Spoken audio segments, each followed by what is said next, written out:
ভাই আপনার কাছ থেকে টাকা নিছে? না না, কি নিছে? ওরা কোনো টাকাটুকু নেয় নেই, ওরা এমনিতেই আমি পরিচিত 10 টাকা সিগারেট, হ্যাঁ, এমনিতেই সিগারেটের যেটা দিচ্ছি টাকাটুকু নেয় ও নেই। আচ্ছা আচ্ছা।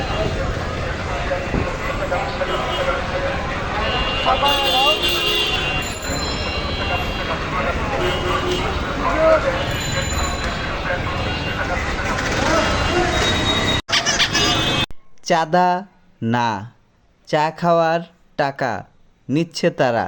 আপনার কি মনে হয় তারা যে অল্প স্বল্প পরিমাণের চা খাওয়ার টাকা নিয়ে সেবা দিচ্ছে, এতে করে কি শহরের যানজট কমবে না আরও বাড়বে? এতে করে কি সড়কে শৃঙ্খলা ফিরবে নাকি আরও বিশৃঙ্খল পরিস্থিতি তৈরি হবে?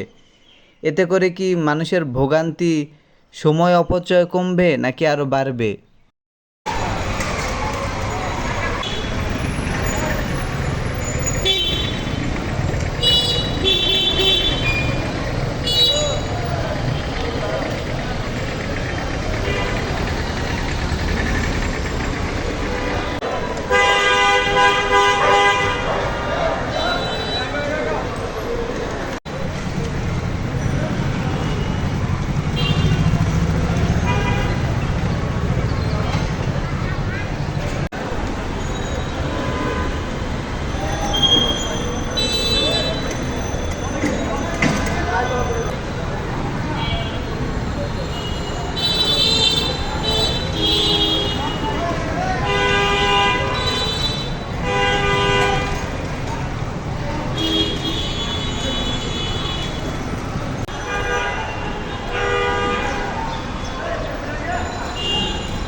This is Shahabuddin Molla Pradip.